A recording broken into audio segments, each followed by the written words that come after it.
Hello दोस्तों, मैं हूं विजय लक्ष्मी। आप लोग को अपने चैनल पर स्वागत करती हूं, अभिनंदन करती हूं। बहुत प्यारा सा देवी पचरा है, बहुत दर्द भरा। तो प्लीज़ आप लोग पूरा सुने और सपोर्ट करें और लाइक करें, सब्सक्राइब करें। जो नहीं जुड़े हैं जुड़ जाइए और कमेंट कीजिए आप लोग कैसा लगा। मेरा पचरा गीत बहुत दर्द भरा है, तो प्लीज़ आइए सुनाते हैं। जय माता की। देर न करते हुए, मैया मोरी कौने कलम से लिख्यू भाग्य की दुखवा हमरा नाही भागे हो। देवी मोरी कौने कलम से लिख्यू भाग्य की दुखवा हमरा नाही भागे हो। दुखवा कई मारल मैया नहीं हरवा गइलू हो। मैया नहीं हरवा गइलू हो। ओ मैया मोरी नाही चिन्है माइया हमारी, तो दुखवा हमारा कैसे भागई हो।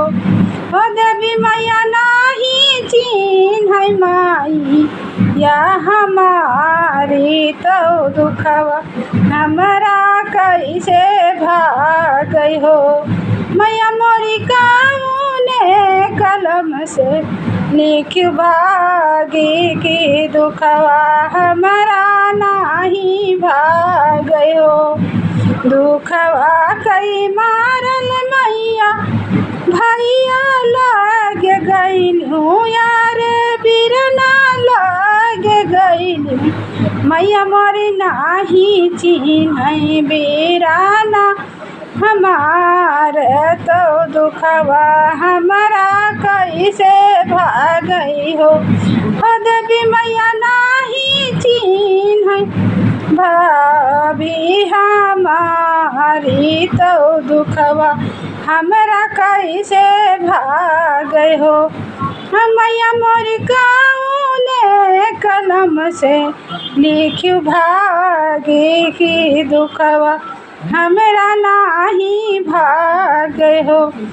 देवी मैया कौने कलम से लिख्यू भाग्य की दुखवा हमरा नाही भागई हो।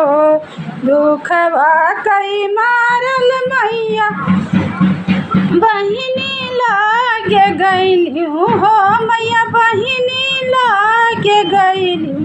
मैया मोरी नाही चिन्है बहिनी हमारी, तो दुखवा हमारा कैसे भागई हो।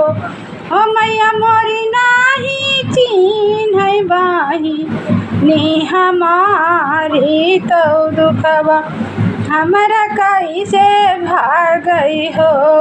मैया मोरी कौने कलम से लिख्यू भाग्य की दुखवा हमरा नाही भागई हो।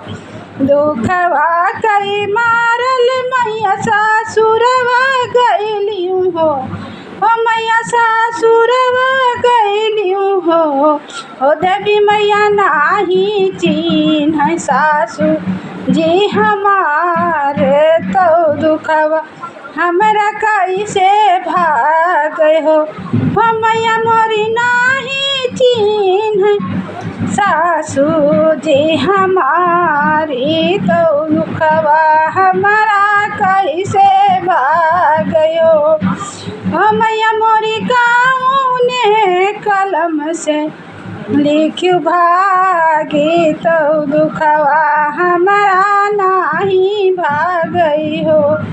दुखवा कई मारल मैया ससुरवा गइलू हो। मैया जेठवा लागे गइलू हो। मैया मोरी नाही चिन्है जेठनी हमारी, तो दुखवा हमारा कैसे भागई हो।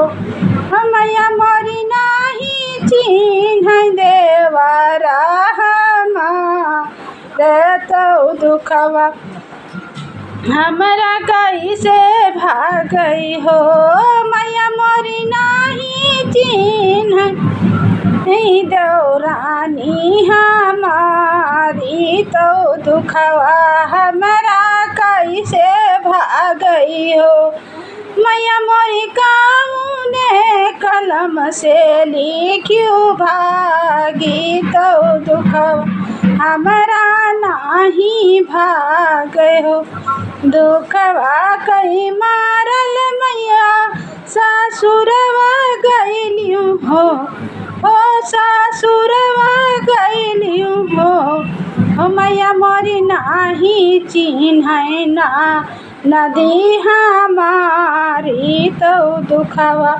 हमरा कैसे भागई हो मैया मोरी नाही चिन्ह ना नदी हमारी तो दुखवा हमरा कैसे भागई हो दुखवा कई मारल मैया मंदिरवा गइलियो हो अरे मंदिरवा गइलियो हो देवी मैया होई जाती हमारी सहाय तो दुखवा हमारा नाही भागई हो देवी मैया होई जाती हमारी सहाय तो दुखवा हमारा नाही भागई हो मैया मोरी काउने कलम से लिखियो भाग के दुखवा